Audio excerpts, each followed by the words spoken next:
Wednesday, February 15th, which feels like a really big thing. Oh, I just got a call. And I'm still adjusting to the reality of this new situation, this new environment, and just really grateful to be here because people have made this apartment into a home. It feels like a place where it's really going to be like a safe space. It's going to be mine. It's going to be a place I can live, which feels really good. We had a good reentry class tonight. We had some issues coming up with different people being places. Some people came down with the flu. There were a couple of issues, but yeah, it's really nice to have those connections. It's really nice to have those conversations about everything from community to mental health to physical health to, growing up in an environment where none of those things are available. Because I asked the class tonight, did anybody grow up in a home where health was considered important? Where people went to the doctor, where people paid attention to what they ate, where they exercised, where they focused on how much they slept? And not a single person did. And I think that's very telling because so many people grow up in poverty in an environment where it is daily survival. Like day to day, it's just making it through the day. And it's hard to ever really kind of step back and have like an impact on that or have perspective on that, I should say. Because when you're in constant survival mode, when nobody you know owns their own business, so everybody's just working to pay bills. They're just working to take money from one person and give it to the other to then scramble through to the next day. And if that's all you know, that's how you see the world to be, or you see that you're living that experience and other people, whoever those other people are, they own businesses or they do well, you never feel like that's possible. We were even talking about how oftentimes in impoverished communities, when somebody makes it, when somebody gets rich or starts their own business, they move out of those communities. So there's this huge drain of the people that could be leading the change, the people that could be showing people what's possible. Just always breaks my heart when I see that as a reality. But at the same time, I understand it's people have a desire for safety. They have a desire to be away. They have a desire to be around something different. Yeah, so it ends up being a huge problem. And that's weirdly like one of the positives of communities that are like so tightly packed that you just can't change. Like I think about like New Orleans. New Orleans is such a weird like mixed city with some really ugly history, obviously. But you have so much culture and so much like integration that it actually works well. Like people exist. You see people of all colors and all backgrounds and all experiences owning businesses and operating. And obviously, you still have huge disparities and you still have racism. It just, in a weird way, almost seems more integrated or more real than a lot of these cities where you just see gentrification and you see people kind of slowly pushed out of the neighborhoods or the environments they were in. But again, going to the reentry class is always amazing. I'm always grateful for it. Being able to connect with people, being able to share my experience, but also learn. And the fact that we have a professor of special education in the room. We have a bunch of people who've done time. We have people who are newly fresh out. We have people who've been out for a number of years. And the fact that we're all like coming together to figure out how we can benefit one another. Then again, ultimately with this, the goal being that we're inside the juvenile facility, that we're inside the jail teaching this class. So we're not just waiting until people get out and they're falter, they're kind of getting it together. We're giving people these tools or this information before they get out, which is really the focus. So then at that point, we can hopefully connect them with community members. And that's one of the pilots we're looking at for the nonprofit, is a mentorship network so we can connect people with those transitional phases and then the bigger phases and really give people a different opportunity or a different perspective than they may have had in the past.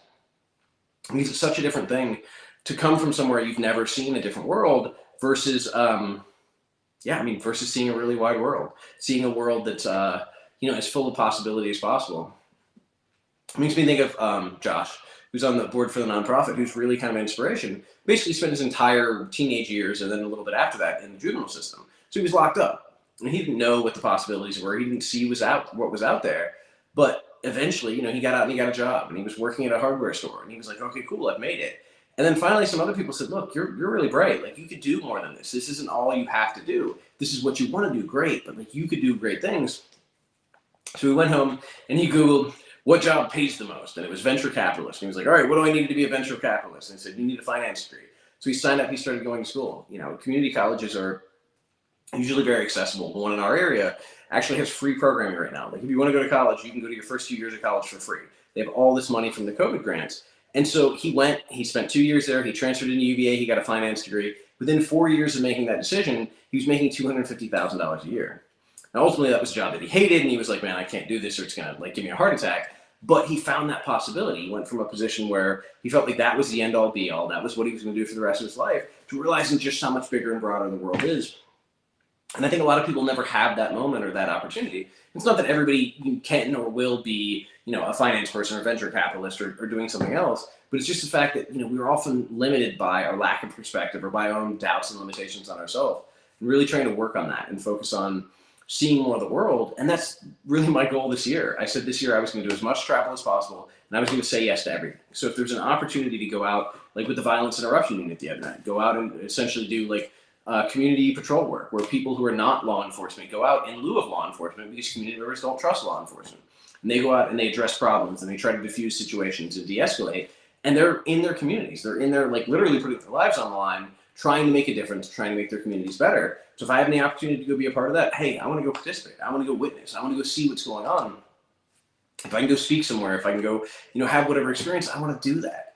And I figure it'll be a year of a lot of bigs and a lot of, news and a lot of, some things that I like, some things that I don't, some things that changed my life, and some things that I just realized aren't really what I wanted or needed. But I'm really excited for that opportunity because as these things come up, it's just pretty great. So I'm actually going to California next week, and then March is kind of crazy. So I've got like South by Southwest, then I come back, and 2 days later I go speak at Washington Lee University. Then 2 days later I go to DC to speak for UPSEA, the Council for Higher Education. So it's just like one thing after another. And I'm loving this. And again, it's really that I'm learning from people all along the way. This morning I had a meeting with a guy named Frank, who's just an amazing kind of community organizer. He's worked in healthcare, he's worked at the university, and he gets people together and he gets things done. And he was the one who got a local, very exclusive neighborhood to change their policy of not hiring people with criminal records. They had a 9-year policy that they would not do that, and now they do because of him. The local university, the local hospital, he's changed policy all over the place. And it wasn't just about returning citizens or people involved with the criminal justice system. It was about people of all. He was like, look, I'm not okay with racist policies. I'm not okay with policies that discriminate against everybody. I think everybody should have a fair chance. I think everybody should have the opportunity to make the best of a situation. It doesn't mean doing something crazy. It doesn't mean taking a guy who has a long history of using matches to burn things down and putting him in a match factory. That doesn't make sense. But recognizing that something shouldn't disqualify somebody, based on their past.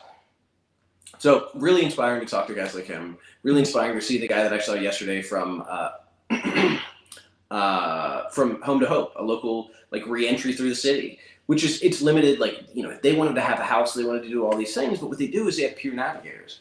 So when somebody gets out of prison in the city of Charlottesville, they can be paired with a peer navigator who can give them access to funds, who can help, teach them how to, go shopping for the first time, how to get some basic things in order, how to connect them with resources.